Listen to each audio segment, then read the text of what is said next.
It was a quiet Tuesday morning at the Los Angeles Police Department when Detective Moira Jenkins arrived at her desk. She sipped her coffee and sorted through the stack of new case files. At the bottom of the pile, she found a plain brown envelope with no return address. Another day, another mysterious tip, she muttered to herself. Inside the envelope was a single sheet of paper with typed words and a flash drive.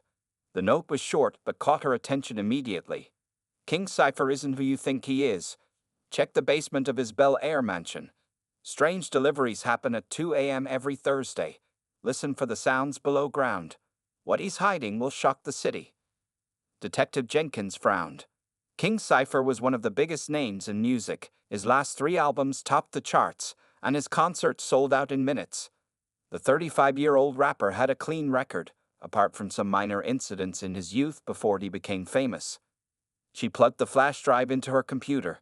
It contained blurry night vision photos of King Cypher's mansion with timestamps showing 2:13 a.m.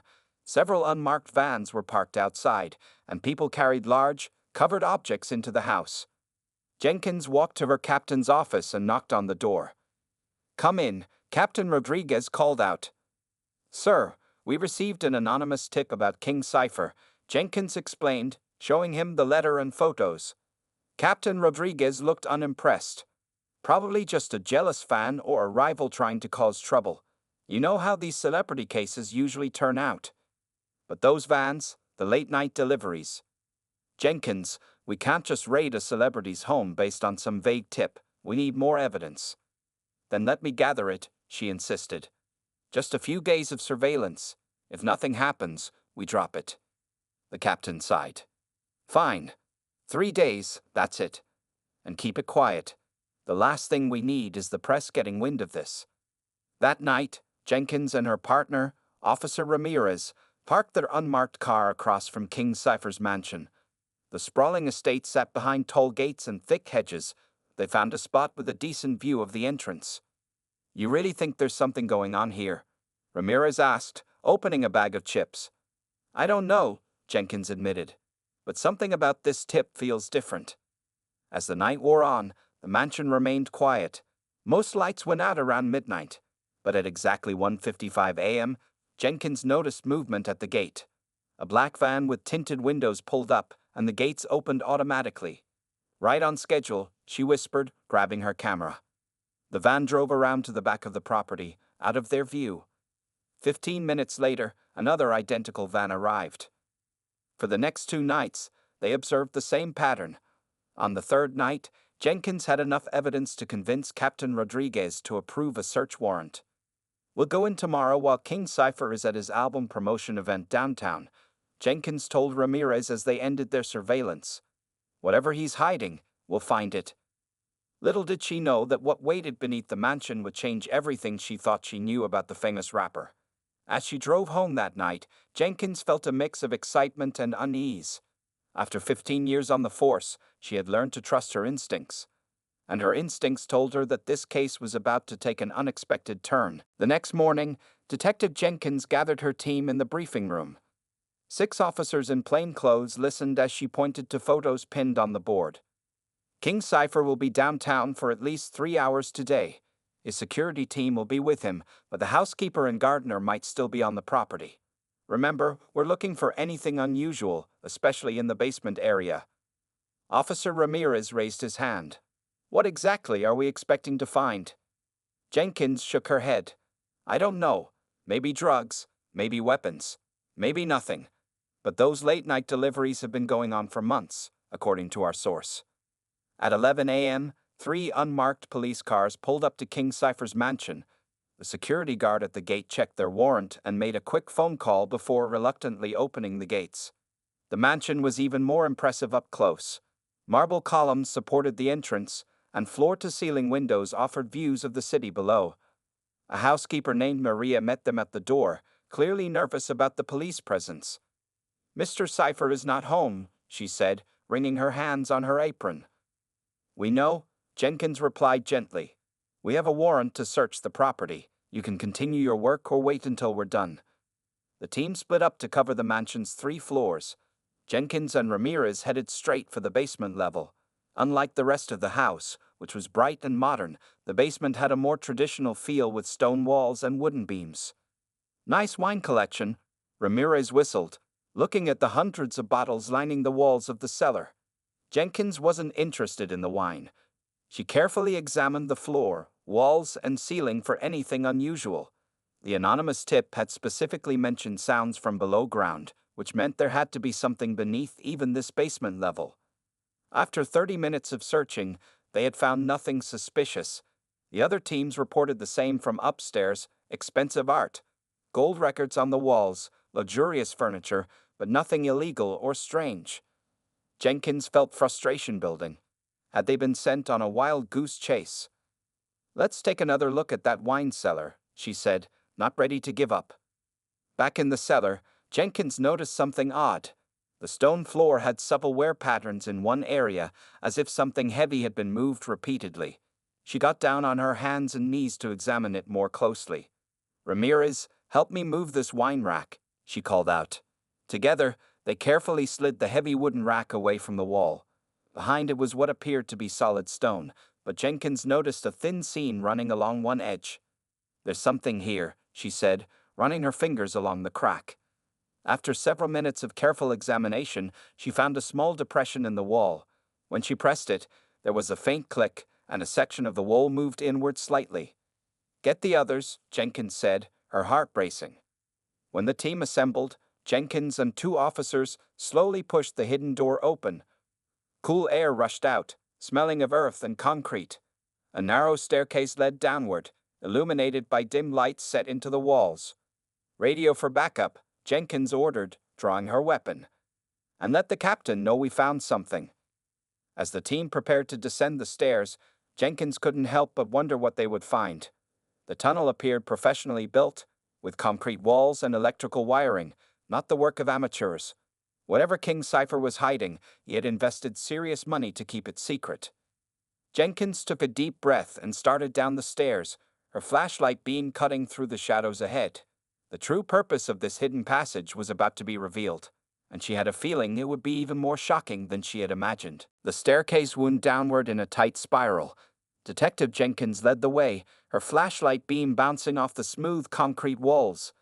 The air grew cooler with each step, and a faint humming sound became noticeable. "Stay close," Jenkins whispered to her team.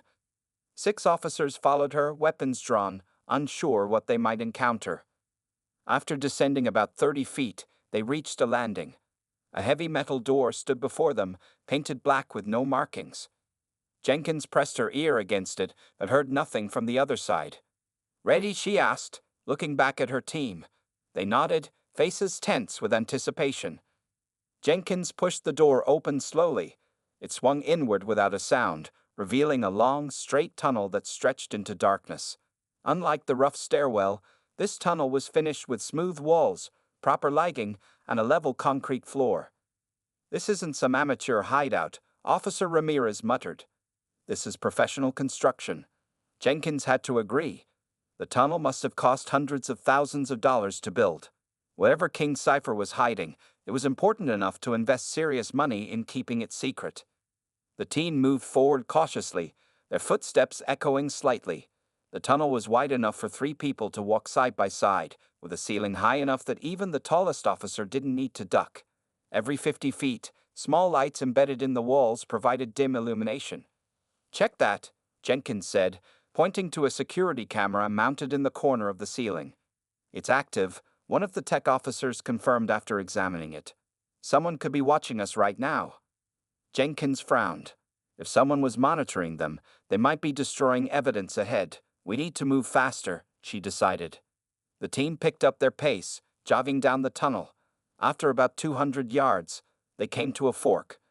The main path continued straight ahead, while a narrower passage branched off to the right. "Harris, take Williams and Chen down that side passage," Jenkins ordered. "The rest of us will continue on the main route. Radio contact every 5 minutes.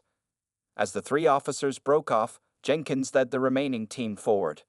The tunnel began to widen, and soon they could see a large metal door at the end, this one with a keypad lock. "Can we break through?" Jenkins asked the tech officer. Before he could answer, the light on the keypad turned green, and they heard a click as the door unlocked itself. "Someone's definitely watching," Ramirez whispered. Jenkins held up her hand, signaling the team to wait. After a moment of consideration, she approached the door and pushed it open, weapon ready. What they saw made them freeze in their tracks. Instead of the drug lab or weapons cache they had expected, they found themselves looking at a massive underground space, at least the size of a basketball court. The ceiling was high and fitted with professional lighting rigs. One wall was covered entirely with audio equipment, mixing boards, computers, and speakers. Another wall held racks of instruments, guitars, drums, keyboards, and more. "It's a recording studio?" Ramirez said in disbelief. But it was more than just a studio. The center of the room held furniture arranged like a comfortable living area. Artwork covered the walls, not the expensive paintings from upstairs, but vibrant, colorful murals depicting city scenes, musical notes, and faces of people unknown to the officers. Jenkins lowered her weapon slightly, confused. This wasn't what anyone had expected. Her radio crackled to life. "Detective, you need to see this," came Harris's voice. "We found another room. There's kid stuff here. Backpacks, notebooks, recording equipment sized for children." Jenkins felt a chill run down her spine. What was King Cypher doing with children in a secret underground facility? "Stay there," she ordered. "We're coming to you." As they turned to head back to the fork in the tunnel, Jenkins noticed something on one of the tables, a stack of folders with names and photos. She quickly flipped one open and saw what appeared to be a profile, a photo of a teenage boy, personal information, and what looked like progress reports on music lessons. The mystery was deepening, and Jenkins couldn't tell if they had discovered something illegal or something unexpected. Either way, she knew that what they found in the next room would likely answer their questions. Detective Jenkins hurried back to the fork in the tunnel, her mind racing with possibilities. The folders she had glimpsed contained information on teenagers, names, ages, and what appeared to be notes on their musical abilities. But why would King Cypher keep these records in a secret underground facility? She reached the side passage where officers Harris, Williams, and Chen waited. Harris pointed toward an open doorway. "In there, detective." Jenkins stepped through the doorway and found herself in a space that looked nothing like the recording studio. This room was smaller and brighter, with colorful walls painted in cheerful yellows and blues. One wall was covered with photographs, dozens of them showing King Cypher with groups of teenagers. In each photo, the kids were smiling, many holding instruments or standing in front of microphones. The center of the room held tables and chairs sized for both adults and younger people. Backpacks were stacked neatly on shelves, and instrument cases lined another wall. A small refrigerator in the corner was stocked with juice boxes, water bottles, and healthy snacks. "It looks like some kind of youth center," Officer Chen suggested. Jenkins moved to a large corkboard filled with papers. She examined what appeared to be schedules, song lyrics, and handwritten notes from kids thanking Mr. C for his help and guidance. One note in particular caught her attention. "Thanks for believing in me when nobody else did. Music saved my life. Marcus." "Check this out," Ramirez called from a desk in the corner. He held up a binder labeled Outreach Program. Jenkins opened it and found detailed information about a music program for at-risk youth from South Central Los Angeles. There were budgets, transportation schedules, and progress reports on various students. "I don't understand," Williams said. "Why hide this? Running a youth program isn't illegal."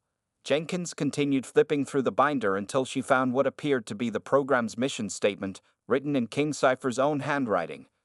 "To provide talented kids from my old neighborhood with a safe space to develop their musical skills, away from negative influences, gang pressure, and media attention. Each student is chosen based on both their talent and their need for guidance. Their success must come from their own merit, not from my name or connections." As Jenkins read this, the pieces started falling into place. The late-night deliveries, the secrecy, the hidden tunnel. It wasn't to conceal something illegal, but to protect these kids and their opportunity. He's keeping it secret to protect their privacy, Jenkins realized. And maybe his own. The radio on her belt crackled to life. "Detective, we found another exit from the main tunnel. came the voice of one of the officers who had continued exploring. It leads to a small building about a quarter mile from the mansion, just on the edge of the property. Looks like some kind of private entrance. That explains how the kids get in and out without being seen by paparazzi or anyone watching the main house, Ramirez noted. Jenkins sat down in one of the chairs, looking around the room with new eyes. On a shelf nearby, she spotted trophies and awards.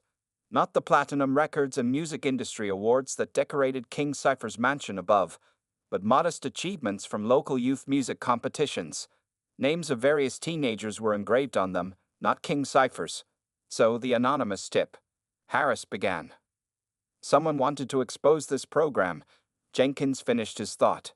But why? This isn't scandalous. It's commendable. Before anyone could respond, they heard the sound of the metal door opening at the main entrance to the tunnel. Voices echoed down the corridor. New arrivals were coming. The officers tensed, hands moving toward their weapons. LAPD, identify yourselves, Jenkins called out, stepping back into the main tunnel. The footsteps stopped momentarily, then continued more slowly. A deep, familiar voice responded. This is King Cypher, and I'd like to know why the police are in my private studio. The famous rapper appeared around the bend in the tunnel, flanked by his lawyer and security team. His face showed not fear or anger, but concern and something else Jenkins hadn't expected to see. Vulnerability. King Cypher stood in the tunnel, his tall frame imposing even without his usual entourage. He wore simple jeans and a black hoodie instead of the flashy clothes he was known for on stage. His lawyer, a sharp-eyed woman in a business suit, stepped forward with a stern expression. This search has gone far beyond what your warrant allows, she said, holding up her phone where a copy of the document was displayed. My client demands an explanation. Detective Jenkins held her ground. We followed evidence of suspicious underground construction and activity. The warrant covers the entire property, including any hidden areas. King Cypher pushed past his lawyer, his eyes fixed not on Jenkins but on the room behind her, the colorful space filled with the students' belongings. Are they okay? He asked, his voice surprisingly soft. The kids. Did you contact them? They have nothing to do with this. Jenkins studied his face, seeing genuine concern. No one has been contacted yet. We're still trying to understand what we found. Relief washed over the rapper's features. He turned to his security team. Wait outside. When his lawyer began to protest, he added, You too, Angela. I want to talk to the detective alone. Once they had reluctantly departed, King Cypher's shoulders slumped, and he suddenly looked tired. I guess I should show you the rest, he said, gesturing for Jenkins to follow him. He led her and Officer Ramirez back to the main studio space, then through another door they hadn't noticed before. This led to a small office with walls covered in maps and documents. A large map of Los Angeles dominated one wall, with red pins marking various locations throughout the city.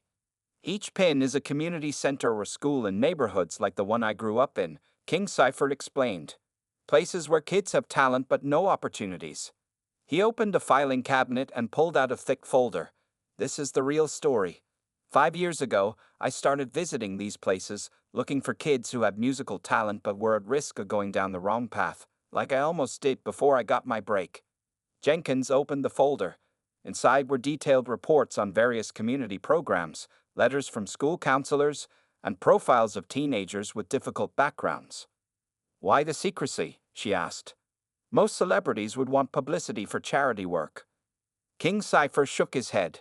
That's exactly what I didn't want. These kids deserve to make it on their own talent, not because they're associated with me. And the minute the media found out, everything would change. The programs would be overwhelmed with applicants just hoping to meet me, not because they love music. He walked to a small safe in the corner, unlocked it, and pulled out a USB drive. This holds all the music these kids have created. Some of it is amazing, better than stuff I hear from professional artists. I've been helping them record, teaching them about the business, connecting them with opportunities, but all anonymously. Jenkins picked up a photo from the desk showing King Cypher sitting with a teenage boy at a piano. That's Marcus, the rapper said with a smile. His dad is in prison, mom works 3 jobs. He was starting to run with a gang when his music teacher referred him to me. Now he's applying to Juilliard. Jenkins connected more dots. The vans at night. They were bringing kids here for recording sessions. Yes, we bring them after school hours or weekends.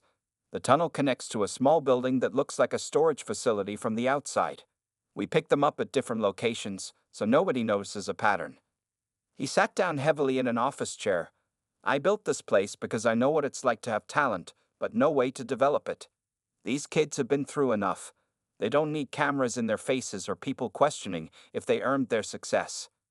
Jenkins examined a financial ledger on the desk. The program costs were substantial, all funded personally by King Cypher. No tax write-offs, no corporate sponsorships, no publicity. Why did someone tip us off about this place, she asked. Who would want to expose this?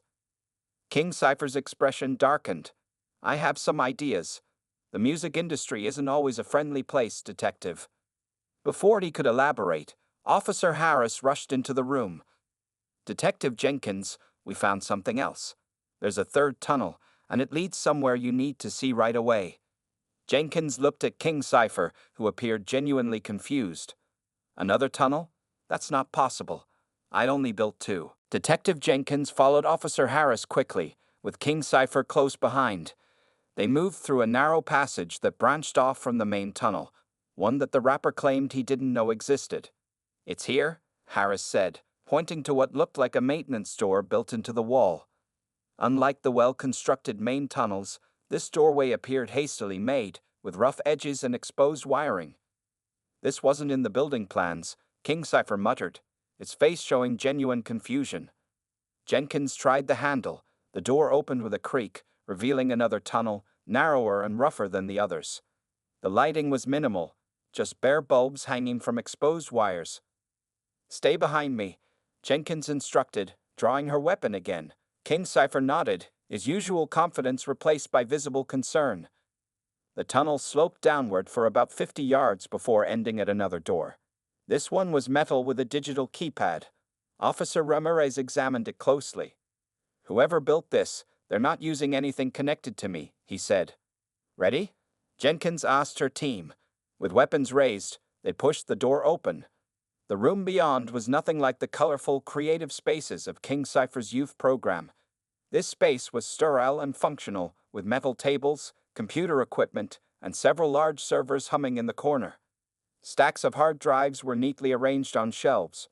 A wall of monitors displayed what appeared to be security camera feeds from various locations, including the inside of King Cypher's main house. What the hell? The rapper exclaimed, looking around in shock. I didn't build this. I've never seen this place before. Jenkins moved to the computer setup. The screens showed lines of code and file directories containing what looked like audio files, thousands of them. Someone's been spying on you, Ramirez said, examining the camera feeds. And not just at home. This shows your recording studio downtown, your car, even your mother's house. King Cypher's face darkened with anger. Who would do this? A sudden noise from a side room made everyone freeze. Jenkins signaled to her officers, who moved into position around the door. With a quick nod, they pushed it open, weapons ready. Inside, they found a man frantically trying to delete files from a laptop. He looked up in shock, his hands freezing over the keyboard. Don't move, Jenkins ordered. The man slowly raised his hands. He was in his 40s, thin and nervous-looking, wearing expensive clothes that seemed too big for his frame. King Cypher stepped into the doorway, and his eyes widened in recognition. Victor, what are you doing here? The man's face twisted with bitterness. What does it look like? Protecting my investment. Jenkins kept her weapon trained on him. Identify yourself for the record. Victor Reyes, the man said with a sneer. I'm King Cypher's producer, or I was, until he decided to go independent. King Cypher stepped forward, his confusion turning to anger. You built a secret tunnel into my property to spy on me? Why? Victor laughed, a harsh, ugly sound. Why? Because you were planning to leave the label, weren't you? Taking your talent, your music, and those kids' music too. I heard everything through these walls. Your little charity project. Those kids have more talent than half the artists on our roster. Jenkins began to understand. You were stealing their music, their original compositions. Victor didn't deny it. Call it insurance. Cypher was going to break his contract. I needed leverage. Plus, those kids' tracks are gold. Raw, authentic, marketable. King Cypher lunged forward, but Officer Ramirez held him back. You are going to steal from children. Kids with nothing? I was going to make them stars, Victor countered. More than you could ever do with your secret little program. Jenkins nodded to her officers, who moved in to handcuff Victor. Victor Reyes, you're under arrest for breaking and entering, illegal surveillance, attempted theft of intellectual property, and whatever else the DA can think of when I file my report. As they led Victor away, King Cypher sank into a chair, looking at the surveillance setup with horror. He's been watching everything. The kids, their music, my plans. He looked up at Jenkins. He must have been the one who sent the anonymous tip, trying to expose my program before I could announce it on my terms. Jenkins nodded, probably hoping we'd find something illegal and arrest you, clearing the way for him to use the stolen music without you interfering. She placed a hand on King Cypher's shoulder. Your secret is out now. What will you tell the kids? The rapper took a deep breath, his expression slowly changing from anger to determination. The truth, that someone tried to steal what's theirs but failed. And maybe it's time to bring this program into the light anyway. The next morning, Detective Jenkins sat at her desk reviewing the evidence collected from King Cypher's property. The case had taken a completely unexpected turn. What began as an investigation into a celebrity potentially hiding illegal activities had transformed into uncovering corporate espionage and the attempted theft of intellectual property. Captain Rodriguez entered her office, coffee in hand, looking both impressed and concerned. The media is having a field day with this, he said, dropping a newspaper on her desk. The headline screamed, Secret Tunnels Found Under RAP Star's Mansion. Jenkins frowned as she skimmed the article. They got it all wrong. They're suggesting King Cypher was running some kind of illegal operation. That's why I need you to finish this investigation quickly and thoroughly, Rodriguez replied. A lot of people are jumping to conclusions. Officer Ramirez knocked on the doorframe, holding a thick file. I finished analyzing the data from Victor Reyes' computers. You're going to want to see this. He spread out several documents on Jenkins' desk. Reyes has been planning this for over a year. He discovered King Cypher's youth program by accident when he followed a teenager who regularly visited the property. Instead of confronting King Cypher, he decided to exploit the situation, Jenkins concluded, examining the evidence. Exactly, Ramirez confirmed. He built the third tunnel connecting to King Cypher's existing underground structure. He installed listening devices throughout the studio spaces and copied all the music files the kids recorded. Jenkins picked up a printed email exchange between Victor and executives at Global Records, the label where he worked. He was planning to present these songs as works from new artists he had discovered once King Cypher left the label.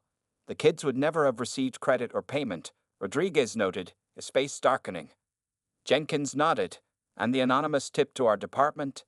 That was his backup plan. He hoped we would find something illegal in the tunnels, or at least create enough negative publicity to damage King Cypher's reputation. Officer Harris entered with more files. We've identified all 15 teenagers in the music program. They're from various schools in South Central. Each one has a similar story, talented but struggling, often from difficult home situations.